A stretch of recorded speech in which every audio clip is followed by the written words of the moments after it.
Captain Jake Morrison stood at the observation deck of the Earth Defense Station, watching the massive alien ships hover above the Pacific Ocean. 3 months had passed since they arrived, and still nobody knew what they really wanted. The ships looked like giant jellyfish made of metal and something that glowed green in the dark. Each one was bigger than any aircraft carrier humanity had ever built. Jake pressed the communication button on his console. "Control, this is Morrison. Any word from the diplomatic team yet?" "Negative, Captain. They're still waiting for the alien response to our latest proposals." Jake sighed and looked back at the alien fleet. 47 ships in total, spread across Earth's major oceans. They had appeared without warning on a Tuesday morning, simply materializing in Earth's atmosphere, as if they had always been there. No massive energy signatures, no dimensional rifts, no warning from the deep space monitoring stations. One moment the skies were clear, the next moment they were full of alien ships. Dr. Lisa Murphy walked into the observation deck carrying a tablet full of data. She was the lead scientist studying the aliens, and she looked tired. Dark circles under her eyes showed she had been working too many hours trying to understand their visitors. "Any luck with the biological scans?" Jake asked. Lisa shook her head. "They're definitely aquatic creatures. Everything about their physiology screams water dweller. Multiple heart-like organs, specialized breathing apparatus that seems designed for liquid environments, and their bone structure suggests they evolved in high-pressure environments like deep ocean trenches. But their technology doesn't match their biology. These ships are incredibly advanced, Jake. The materials alone are beyond anything we've seen. And the power source." Lisa paused and rubbed her temples. "We can't even detect what's powering these things." Jake nodded. The same questions had been bothering him for weeks. The aliens called themselves the Aquatic Collective, and their leader was something called High Negotiator Velthara. The creature looked like a massive jellyfish, with tentacles that moved in patterns that somehow translated into speech through their machines. "Control to Captain Morrison." Jake pressed the communication button. "Morrison here. Sir, we're receiving another transmission from the alien flagship. They're requesting another meeting with President Kane and the Earth Council." "Patch it through." The main screen flickered to life, showing the image of High Negotiator Velthara. The creature was translucent, with thousands of small lights moving through its body like a living constellation. Its voice came through the translation matrix as a pleasant, almost musical sound. "Greetings, Captain Morrison. I hope this communication finds your people well." "We're fine, High Negotiator. What can we do for you today?" The alien's lights pulsed in what might have been considered a smile if it were human. "We have completed our analysis of your world's oceanic systems. The results are most encouraging. Your water is even purer than our initial scan suggested."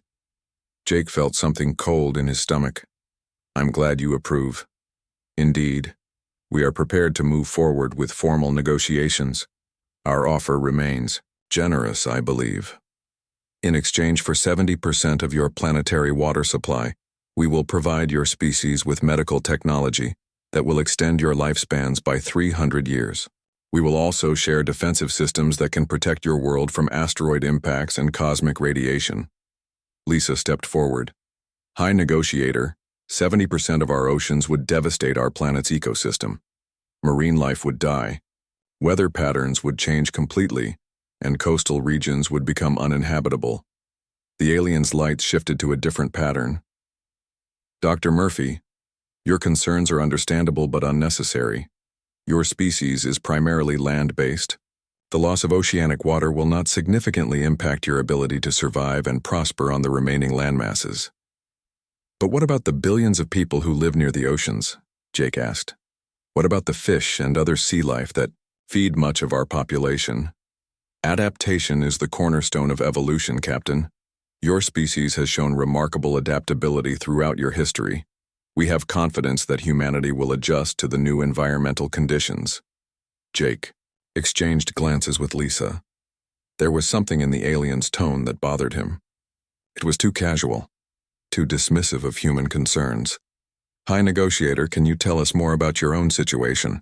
Why do you need our water specifically? The lights in Velthara's body dimmed slightly. Our homeworld of Hydros Prime orbited, a star that went through an unexpected solar event. Cosmic radiation poisoned our oceans over the course of several decades. Our population of 40 billion beings is currently surviving in artificial habitats, but our water recycling systems are failing. Without new sources of clean water, our civilization will collapse within 2 years. Lisa looked at her tablet. The water samples you provided show trace amounts of an unknown compound. Can you tell us what that is? Radiation byproducts from our dying star. The compound breaks down organic matter, making the water unsuitable for our biological needs. Your water, however, is perfect for our requirements. President Robert Kane's voice came through the communication system. High Negotiator, this is President Kane. I've been listening to this conversation, and I have to say your request is concerning. 70% of our oceans represents the foundation of life on this planet. President Kane, we understand your hesitation. Perhaps we can sweeten our offer. In addition to the medical and defensive technologies, we can provide you with faster-than-light travel capabilities. Your species could explore the galaxy, establish colonies on other worlds. The universe would be open to you. Jake noticed something odd in the background of the transmission. Behind the High Negotiator, he could see part of the alien ship's interior. There were other creatures moving around, but they didn't look like scientists or refugees. They moved with the precision and purpose of military personnel. That's a generous offer, President Kane said. But we need time to consider the implications. This decision affects every living thing on our planet. Of course, President Kane. We are patient beings. However, I must stress that time is a factor.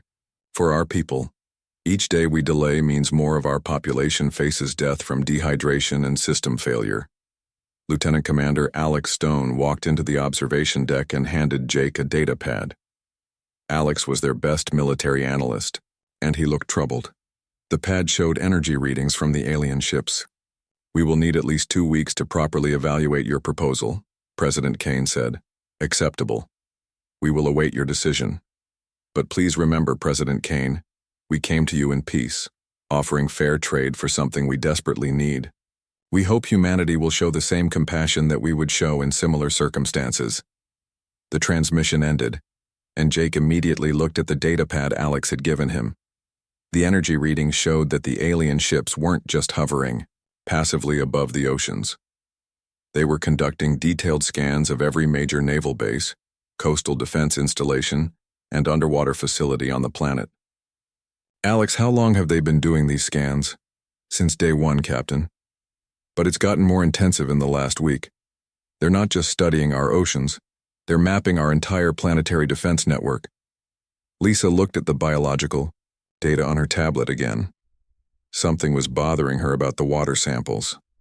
The unknown compound that the aliens claimed was radiation poisoning didn't behave like any radiation byproduct she had ever seen. It was too stable, too specifically designed. Jake, I need to run more tests on these water samples. Something doesn't add up. What kind of something? The compound they showed us, it's not random radiation damage. It looks engineered, like it was designed to break down specific types of organic matter. Alex pointed to another section of his datapad. And there's something else. I've been analyzing their ship movements. They're not positioned randomly over our oceans. They're positioned over the deepest parts of each ocean basin, places where they could deploy something large without us detecting it easily. Jake felt that cold feeling in his stomach again. Are you saying you think they're lying to us? I'm saying we need to be very careful about trusting beings who claim to be peaceful refugees while simultaneously conducting military-level reconnaissance of our defenses. The 3 humans stood in silence, looking out at the alien ships floating serenely above the Pacific. In the distance, they could see smaller alien craft moving beneath the ocean's surface, supposedly conducting compatibility studies on Earth's water. But now, with Alex's data and Lisa's concerns about the water samples, those activities looked much more sinister. We need to get this information to President Kane immediately, Jake said. Agreed, Lisa replied. But we need to be subtle about it. If these aliens really are military scouts instead of refugees, we don't want them to know that we're onto them. Alex nodded. I'll compile a full report on their scanning activities. Lisa, can you fast-track your analysis of those water samples? Already on it. Jake looked back at the alien ships one more time.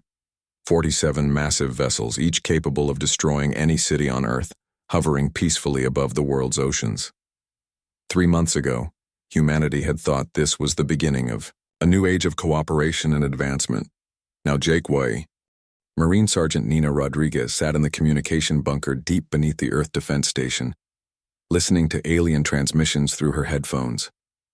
For 2 weeks she had been monitoring their radio chatter, trying to find patterns or useful information. Most of it was encrypted beyond human understanding, but sometimes the aliens got sloppy. Tonight was one of those nights. Nina heard a burst of unencrypted data and quickly started recording. The transmission lasted only 15 seconds, but it was enough. She pulled off her headphones and ran to find Chief Intelligence Officer Ben Carter. Ben was in his office reviewing defense reports when Nina burst through the door. "Sir, I intercepted something you need to hear right now." Ben looked up from his papers. "What kind of something?" "An alien transmission that wasn't encrypted properly. It's in their language, but our translation software can handle basic phrases. Now." Nina played the recording on Ben's computer. The alien voices sounded like musical whistles and clicks, but the translation software displayed text on the screen as it played. Tactical assessment complete.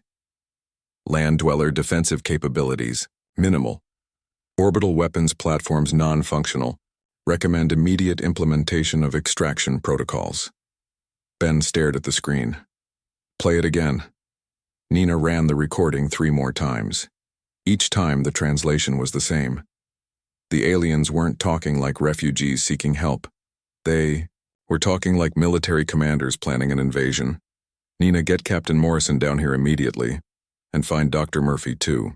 Within 10 minutes, Jake Morrison and Lisa Murphy were crowded into Ben's small office, listening to the alien transmission. Lisa had brought her tablet with new test results from the water samples. "This changes everything," Jake said after hearing the recording. "They're not refugees at all." Lisa nodded. "And I have more bad news. I finally figured out what that compound in their water samples really is."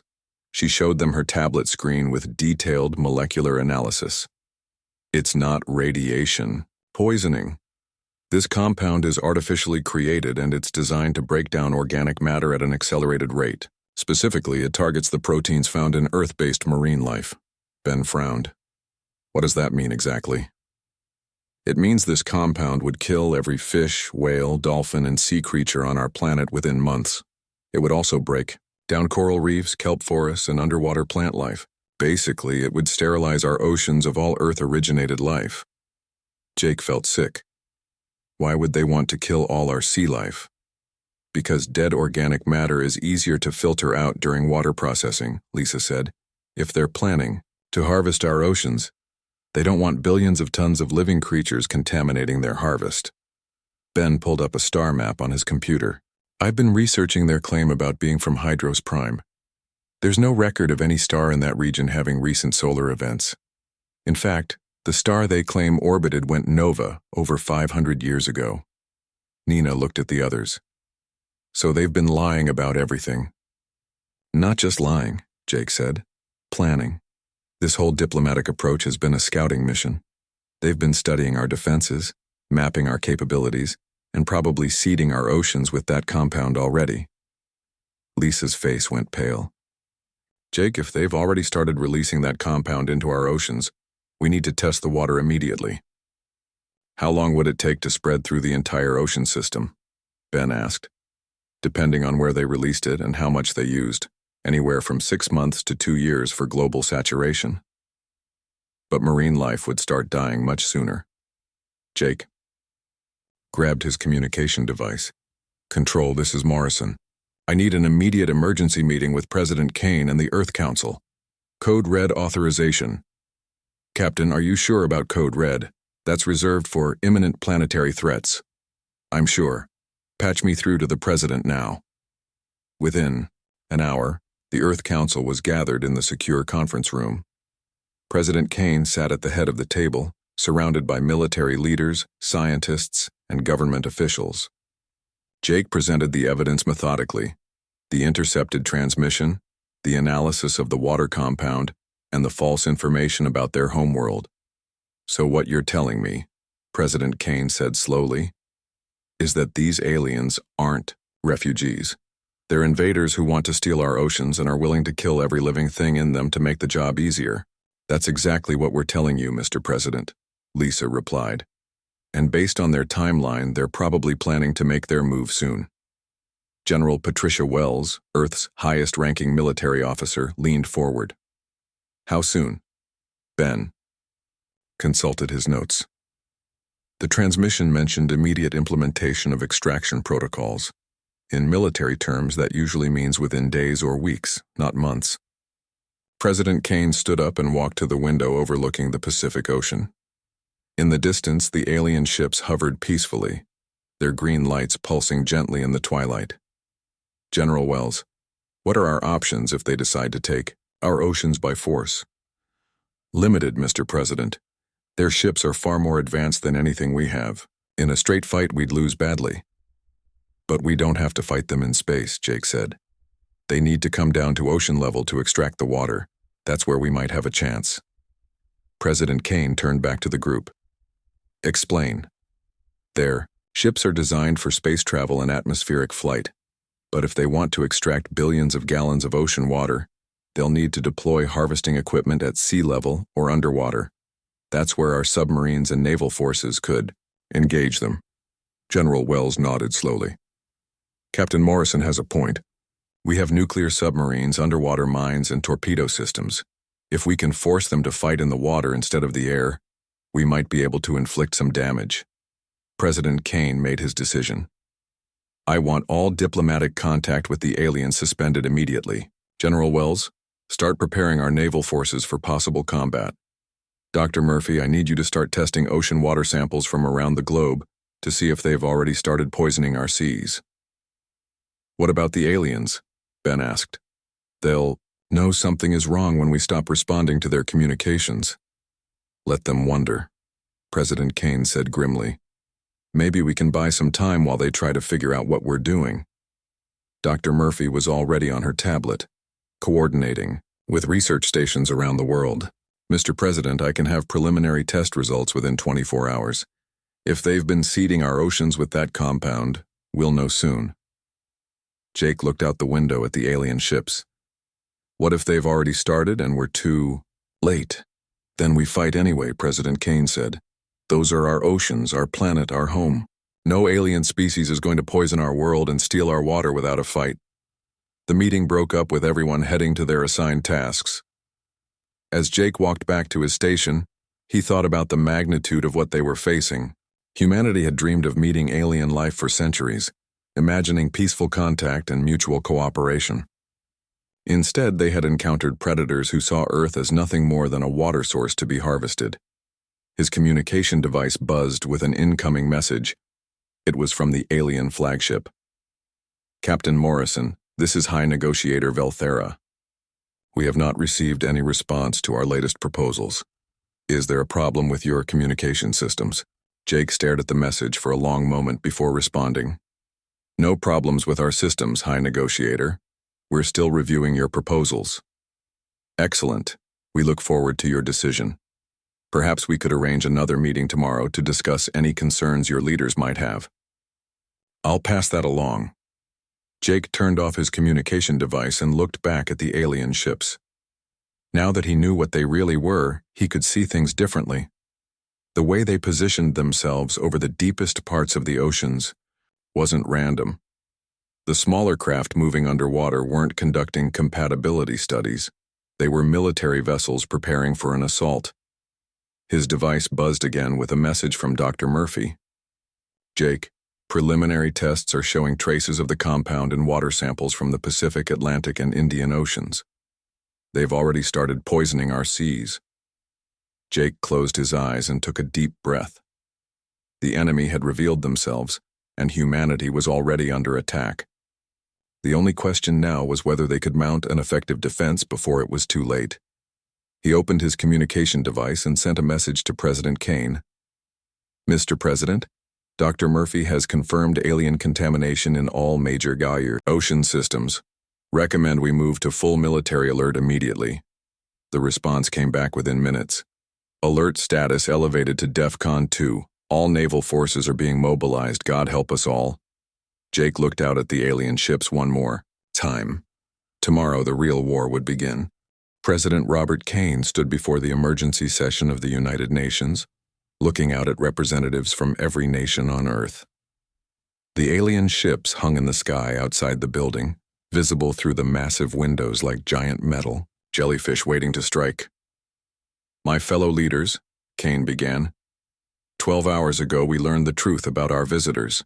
They are not refugees seeking help.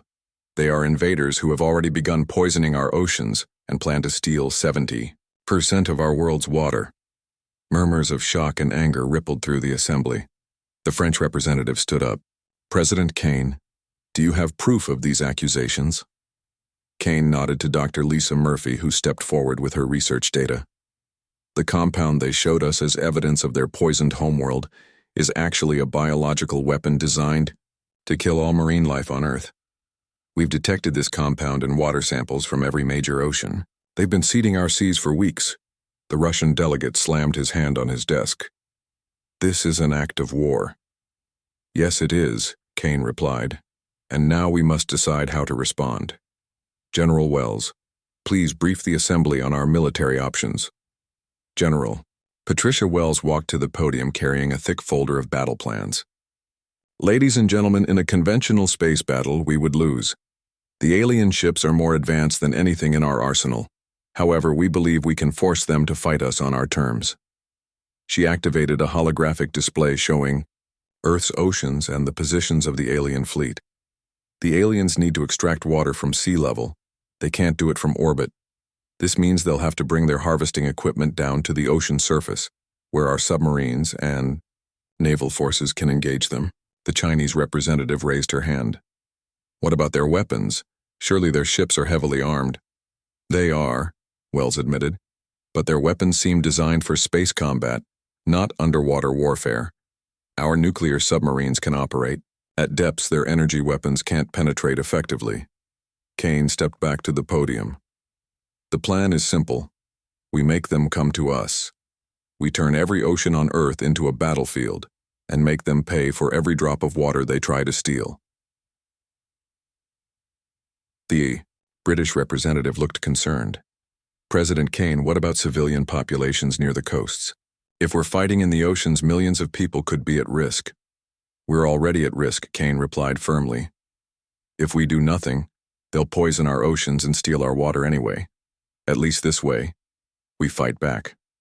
Captain Jake Morrison watched the UN session from the Earth Defense Station. Next to him, Lieutenant Commander Alex Stone was coordinating with naval forces around the world. Every submarine, destroyer, and coastal defense platform was being prepared for combat. Jake, I've got Admiral Brooks on the line from Pacific Fleet Command, Alex said. Jake took the communication. Admiral, what's your status? All Pacific submarines are in position, Captain. We've got 18 nuclear subs spread across the ocean, plus another 30 conventional boats. Every major port has been armed with experimental railgun platforms that Dr. Shaw's team developed.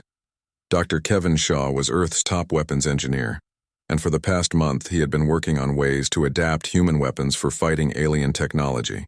His most promising development was a series of nuclear torpedoes specifically designed to disrupt organic-based technology. What about the experimental nukes? Jake asked. Shaw's nuclear torpedoes are loaded and ready. We've also got nuclear mines positioned along the major ocean trenches where the aliens have been most active. Jake nodded. Intelligence reports showed that the aliens had been placing large devices in the deepest parts of Earth's oceans. Presumably, these were the enzyme seeding stations that were poisoning the water. His communication device buzzed with an incoming message from the alien flagship. High Negotiator Velthara appeared on the screen, but this time the creature's demeanor was different. Gone was the peaceful diplomatic tone. The aliens' bioluminescent patterns were angry and aggressive. "Captain Morrison, your species has made a grave error. We offered you a fair trade for something we need to survive. Your refusal to negotiate further forces us to take more direct action." Jake looked directly at the alien. "We know what you really are, Velthara. We know about the poison you've been putting in our oceans. We know about your military scanning of our defenses. The pretense is over." The alien's lights pulsed rapidly. "You are a primitive species that does not understand the realities of survival in this galaxy. We have harvested water from 47 worlds to save our civilization. Your world is simply the next source we require. Then you're going to have to take it by force. So be it. You have 6 hours to reconsider your position. After that, we will begin extraction protocols with or without your cooperation." The transmission ended, and Jake immediately contacted President Kane. "Mr. President, the aliens just gave us a 6-hour ultimatum. I heard, Captain, are our forces ready?"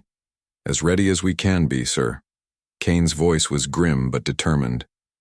"Then let's show them what happens when someone tries to steal from the human race." All across Earth's oceans, the final preparations began. In the Pacific, Marine Colonel Steve Brooks positioned his coastal defense units along every major beach and harbor. Massive railgun platforms emerged from hidden bunkers, their barrels pointed toward the alien ships hovering overhead.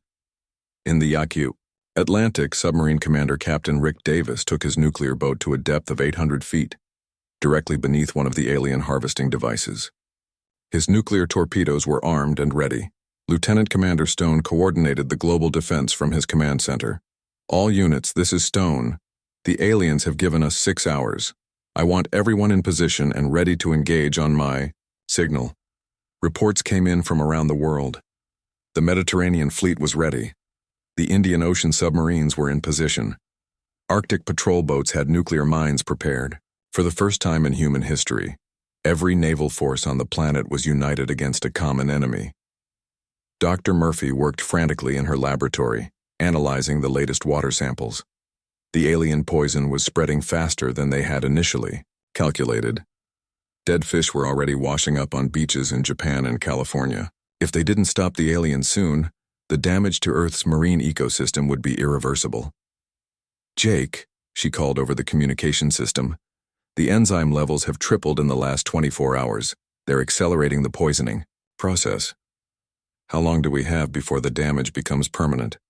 "Maybe 2 weeks before we start losing entire species of marine life. A month before the ocean food chain collapses completely." Jake closed his eyes. Even if they won the coming battle, they might be too late to save Earth's oceans. But they had to try. The 6 hours passed quickly. At exactly 1400 hours, the alien ships began to move. The massive vessels descended toward the ocean surface, and smaller harvesting craft emerged from their bellies like metallic parasites. "All units, this is Stone. Enemy vessels are beginning extraction operations. You are cleared to engage. I repeat, you are cleared to engage." The first shots of the war came from submarines in the Pacific. Captain Davis fired 4 nuclear torpedoes at the alien harvesting device directly above him. The weapons streaked through the water and impacted the alien machinery in brilliant flashes of nuclear fire. The alien device shuddered and began to dissolve as the nuclear radiation disrupted its organic components. Davis watched through his periscope as chunks of alien technology fell into the ocean like burning rain. "Direct hit," Davis reported. "Target is down." Similar engagements erupted across all of Earth's oceans simultaneously. Nuclear submarines fired at alien devices from below while coastal railgun platforms targeted the ships from shore. The aliens responded with energy weapons that turned sections of ocean into superheated steam, but they couldn't hit targets moving. Underwater, High Negotiator Velthara's voice came over all communication channels. "Cease your attacks immediately. You are destroying equipment that represents thousands of years of technological development." President Kane's response was broadcast to every radio and television on Earth. "This is President Kane speaking to the alien invasion force. You came to our world under false pretenses. You poisoned our oceans and threatened our people. Now you face the consequences. Earth's children do not surrender. We do not negotiate with thieves. and we will fight you with everything we have." The battle for Earth's oceans had begun, and humanity had drawn first blood, but the aliens were not helpless victims. As their harvesting equipment burned beneath the waves, the massive alien ships began to glow with an ominous energy. The real fight was just beginning. The alien retaliation came swift and devastating. High Negotiator Velthera's flagship unleashed a massive energy beam that turned 50 square miles of Pacific Ocean into boiling steam. The heat was so intense that coastal cities in California felt the temperature rise even from hundreds of miles away. Captain Jake Morrison watched the destruction from the Earth Defense Station and felt his heart sink. 3 nuclear submarines had been vaporized instantly, along with their crews of over 300 sailors. The alien beam had cut through the water like a knife through paper. "All Pacific units, this is Morrison. Fall back to secondary positions. Immediately. Repeat, fall back now." Lieutenant Commander Alex Stone coordinated the retreat from his command center. "Jake, we're losing ships faster than we can engage their targets. Their energy weapons are more powerful than we calculated." On the main screen, they could see alien harvesting machines descending into the Atlantic Ocean. These devices were larger than the ones they had destroyed earlier, and they were heavily protected by smaller alien ships that looked like flying. Stingray's Dr. Lisa Murphy ran into the command center carrying urgent test results. "Jake, the aliens have tripled their enzyme production. They're not just seeding the oceans anymore, they're dumping massive quantities of that biological weapon directly into the water." "How bad is it?" Alex asked. "Dead zones are appearing everywhere. The Coral Triangle in the Pacific is already showing massive die-offs. If they keep this up for another week, we'll lose most of our marine life permanently." Jake felt the weight of the situation crushing down on him. They were losing the war, and Earth's oceans were dying while they watched. But then his communication device buzzed with a message from Dr. Kevin Shaw. "Captain Morrison, this is Shaw. I think I found their weakness." Jake immediately patched Shaw through to the main communication system. "Shaw, please tell me you have good news. I've been analyzing the wreckage from the harvesting devices we destroyed.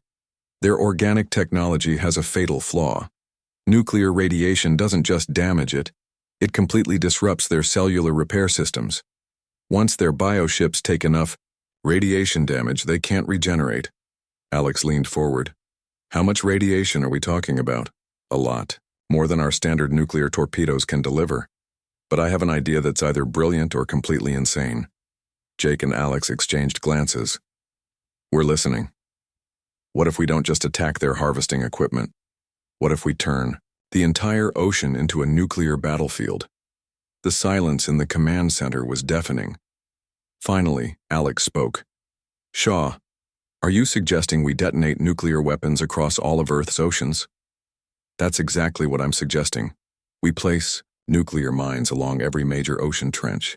We arm every submarine with maximum nuclear payloads. We convert our coastal facilities into nuclear railgun platforms. We make the water itself radioactive enough to dissolve their bioships." Dr. Murphy looked horrified. "Kevin, that would contaminate huge sections of the ocean. The environmental damage would be catastrophic." "The environmental damage is already catastrophic," Shaw replied. "The aliens are poisoning every drop of water on the planet. At least this way, we fight back." Jake's communication device buzzed with an urgent message from President Kane. "All senior staff, emergency meeting in the Situation Room immediately." Within minutes, Jake, Alex, Lisa, and the other key leaders were gathered around President Kane in the heavily fortified Situation Room beneath the Earth Defense Station.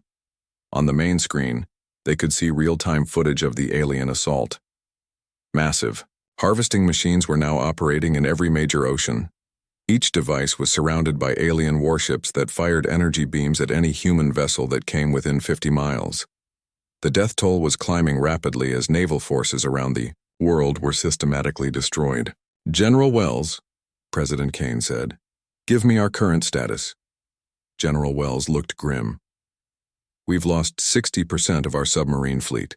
The aliens are extracting water faster than we can disrupt their operations. At current rates, they'll have harvested 20% of our oceans within 72 hours. And their biological weapon," Dr. Murphy stepped forward. "The enzyme levels are now lethal to most marine life. We're seeing mass extinctions in every ocean system. Even if we stop them today, the damage to our ecosystem will take decades to reverse. President Kane turned to Dr. Shaw. Kevin, explain. Your nuclear option. Shaw activated a holographic display showing Earth's oceans. We modify every nuclear weapon in our arsenal for underwater deployment. Nuclear mines along the ocean trenches, nuclear torpedoes from every remaining submarine, and nuclear artillery from coastal platforms. We turn the entire ocean into a radioactive graveyard. The radiation levels would be unprecedented, Lisa protested. Parts of the ocean would be uninhabitable for years. Parts of the ocean are already uninhabitable because of the alien poison, Shaw countered. At least radiation can be cleaned up eventually. What the aliens are doing is permanent. General, Wells studied the tactical display. The plan has merit. If we coordinate a simultaneous nuclear strike across all oceans, we could destroy their entire harvesting operation before they extract more water. President Kane stood silent for a long moment, staring at the images of alien ships systematically draining Earth's oceans. Finally, he spoke. How long would it take to implement this plan? 6 hours to modify and deploy the weapons, Shaw said. Another 2 hours to coordinate the simultaneous strikes. And you're certain the radiation will destroy their bioships? The test results are conclusive. Their organic technology can't survive intense radiation. It dissolves at the cellular level. Kane looked around the room at his advisors. Any alternatives? Alex shook his head. They're too strong for conventional weapons. We've tried everything else. General Wells, your recommendation. I recommend we proceed with Operation Poseidon's Fury. It's our only chance to save what's left of our oceans. President Kane walked to the window and looked out at the Pacific Ocean, where alien ships were visible on the horizon like deadly storms. The water that had once been deep blue was now a sickly green color from the alien enzymes. Very well. Dr. Shaw, you have authorization to proceed with nuclear modification of our entire arsenal. General Wells, coordinate with all military forces, worldwide. I want every nuclear weapon on Earth ready for simultaneous deployment within 8 hours. Shaw nodded grimly. Understood, Mr. President. And I want a direct communication link to High Negotiator Velthara. It's time we had an honest conversation. Within minutes, the alien commander appeared on the main screen. Velthara's bioluminescent patterns were pulsing with what looked like satisfaction. Behind the creature, they could see massive tanks being filled with Earth's ocean water. President Kane, I trust you are ready to discuss more reasonable terms of surrender. Kane stepped in front of the camera. I'm calling to give you one final warning. Cease your extraction operations and leave our planet immediately. The aliens' lights shifted to what might have been amusement. Or what, President Kane? Your primitive weapons have proven ineffective against our technology. Dr. Shaw, show our friend what we've been working on. Shaw activated a display showing nuclear weapons being loaded onto submarines, railgun platforms, and deployment vehicles around the world. These aren't primitive weapons, Velthara. These are nuclear devices, specifically modified to disrupt organic technology. We know your ships can't regenerate from radiation damage. For the first time, the alien's confident demeanor wavered. You would not dare contaminate your own planet. You already contaminated it. Kane replied coldly. Now we're going to clean house. You have 1 hour to withdraw your ships and stop the extraction process. After that, we turn every ocean on Earth into a nuclear fire. Velthara's lights pulsed rapidly. You are bluffing. No species would deliberately irradiate their own water supply. You obviously don't know humans very well, Kane said. We've been fighting wars on this planet for thousands of years. We know how to make hard choices. The question is whether you're prepared for what happens when desperate humans have nothing left to lose. The alien commander's transmission cut off abruptly. Within minutes, Jake's sensors detected increased activity among the alien fleet. Ships were moving into defensive formations, and the harvesting operations were being accelerated. They're not backing down, Alex reported. If anything, they're speeding up the extraction process. President Kane's expression hardened. Then they've made their choice. General Wells, initiate Operation Poseidon's Fury. All units are authorized to deploy nuclear weapons on my command. Across Earth's oceans, submarines loaded with nuclear torpedoes moved into position. Coastal platforms aimed nuclear railguns at alien targets. Nuclear mines were armed along every major underwater trench where alien equipment operated. The most massive nuclear operation in human history was about to begin, and the aliens had no idea what was coming for them. At exactly 0800 hours, President Robert Kane gave the order that would change human history forever. All units, this is Kane, execute Operation Poseidon's Fury, fire everything. Across Earth's oceans, nuclear weapons launched simultaneously. Captain Rick Davis fired 6 nuclear torpedoes from his submarine in the Atlantic, watching through his periscope as the weapons streaked toward alien harvesting machines. Colonel Steve Brooks triggered nuclear railgun platforms along the California coast, sending atomic shells arcing through the sky toward the alien fleet. The first nuclear explosions lit up the Pacific Ocean like a second sunrise. Alien bioships, caught in the blasts, began to dissolve as radiation tore through their organic hulls. The creatures inside screamed through their communication systems, sounds that translated as pure agony as their technology failed around them. Captain Jake Morrison watched from the Earth Defense Station as nuclear fire spread across every ocean on the planet. The Atlantic Ocean glowed with atomic explosions as submarine-launched weapons found their targets. In the Indian Ocean, nuclear mines detonated along the ocean trenches, vaporizing alien extraction equipment that had been poisoning the water for weeks. Lieutenant Commander Alex Stone coordinated the massive assault from his command center. All Pacific units report successful nuclear strikes. Alien harvesting operations are ceasing in sectors 7 through 12. Dr. Kevin Shaw monitored the weapon systems from his laboratory. The nuclear torpedoes he had designed specifically for alien bioships were performing beyond expectations. The radiation wasn't just damaging the alien technology, it was completely dissolving it at the molecular level. High Negotiator Velthara appeared on communication screens around the world, but the alien looked nothing like the confident commander from earlier. The creature's bioluminescent patterns were chaotic and panicked. Parts of its body were already showing signs of radiation poisoning from the damaged ships around it. "Stop this madness immediately," Velthara transmitted. "You are destroying technology that took our civilization millennia to develop." President Kane's response was broadcast to every alien ship simultaneously. "You should have thought about that before you decided to poison our world and steal our water." The nuclear assault continued for 3 straight hours. Submarines fired every atomic weapon in their arsenal. Coastal platforms launched nuclear artillery until their ammunition was exhausted. Nuclear mines turned the deepest parts of Earth's oceans into radioactive graveyards where alien extraction equipment melted like ice under a blowtorch. Dr. Lisa Murphy monitored the biological effects from her laboratory. "Jake, the alien enzyme levels are dropping rapidly. The nuclear radiation is breaking down their biological weapon as well as their ships." "What about our marine life?" Jake asked. "The radiation will be harmful, but it's not as lethal to Earth-based organisms as it is to the alien biotechnology. Most of our sea life will survive, though some areas will be contaminated for years." Marine Sergeant Nina Rodriguez intercepted alien communications during the battle. The translations showed panic spreading through the alien fleet as ship after ship reported catastrophic system failures. "Their command structure is collapsing," she reported. "Individual ships are requesting permission to retreat."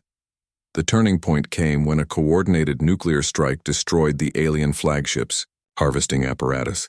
Velthara's ship, which had been processing millions of gallons of stolen ocean water, suddenly found itself unable to continue operations.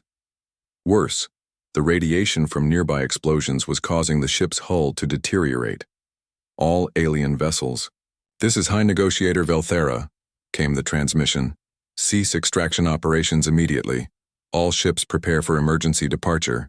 But President Kane had made a decision that would echo across the galaxy. "General Wells, do not let any alien ship leave Earth's atmosphere." General Wells looked surprised. "Mr. President, are you ordering us to destroy retreating vessels?" "I'm ordering us to make sure this never happens again. If we let them go, they'll come back with reinforcements, or they'll attack some other world. This ends here." Jake felt a chill at the president's words, but he understood the logic. The aliens had come to Earth pretending to be peaceful refugees while planning to steal the planet's water and poison its oceans. They couldn't be allowed to do the same thing to another world. All remaining units, Kane broadcast. This is your president. No alien vessel leaves our solar system. Use whatever means necessary to ensure complete destruction of the enemy fleet. The final phase of the battle moved from the oceans to the sky. Alien ships that had survived the nuclear oceanic assault tried desperately to reach space, but human forces were waiting. Nuclear-tipped missiles launched from every remaining military base on Earth. Space-based weapons platforms that had been hidden in asteroid orbits revealed themselves and opened fire. Captain Morrison took command of the hastily constructed orbital platform USS Defiance, armed with experimental fusion cannons that Dr. Shaw had developed. The weapons were essentially miniature suns that could melt through any known material. Target the alien flagship, Morrison ordered. Full fusion barrage. The USS Defiance fired every weapon simultaneously. Streams of nuclear fire reached across space and engulfed Velthara's ship. The alien commander's final transmission was a warning to the galaxy about the insane Waterworld primitives who turned their entire planet into a weapon. One by one, the alien ships were destroyed. Some tried to fight back, but their bioships were too damaged from the ocean battles to mount effective resistance. Others tried to surrender, but President Kane's orders were clear. No survivors. The last alien vessel was destroyed 18 hours after the nuclear assault began. Lieutenant Commander Stone confirmed the final kill from his command center. All alien contacts eliminated. No enemy vessels detected in Earth's solar system. The aftermath was devastating but survivable. 30% of Earth's marine life had been lost, either to alien poisoning or human nuclear weapons. Several coastal cities had been damaged by the energy weapons during the alien retreat. Large sections of the Pacific and Atlantic Oceans would remain radioactive for decades. But Earth's oceans were saved. Dr. Murphy's teams worked for 2 years to neutralize the remaining alien enzymes and clean up the radiation. Marine life slowly began to recover in the cleaner areas. Coastal cities were rebuilt with better defenses. President Kane established the Oceanic Defense Corps, a permanent military force dedicated to protecting Earth's water from any future threats. Captain Morrison was promoted to admiral and given command of humanity's first true space navy, built from reverse-engineered alien technology. Dr. Shaw used recovered alien bioship components to develop fusion technology that would power humanity's expansion into space. Within 5 years, human colonies were established on Mars and the Moon, with plans for interstellar exploration. The most significant change was in humanity's attitude toward the universe. The dream of peaceful first contact had died in nuclear fire. Earth's children now knew they lived in a hostile galaxy, where other species saw them as nothing more than resources to be harvested. President Kane's final speech to the world became the foundation of humanity's new space doctrine. Let this be a message to any who would take what is ours. Earth's children do not surrender. We do not negotiate with thieves. And we will turn our entire world into a weapon before we bow to conquest. They wanted our oceans, but all they found was fire. 5 years later, the first human interstellar probe launched toward the former Hydro's hegemony territory. It carried a simple message. The humans of Earth remember what you tried to do to our world. Now we're coming to see what other worlds you've destroyed. And if we find any survivors of your attacks, we're going to have a conversation about justice. The probe also carried detailed technical specifications of every weapon humanity had used to destroy the alien fleet. The message was clear. Earth's children had learned to fight, and they were no longer hiding in their corner of the galaxy. Lieutenant Commander Stone's final log entry summed up humanity's new position in the universe. They came for our water. They found nuclear fire instead. Now let's see how they like visitors who come for everything else.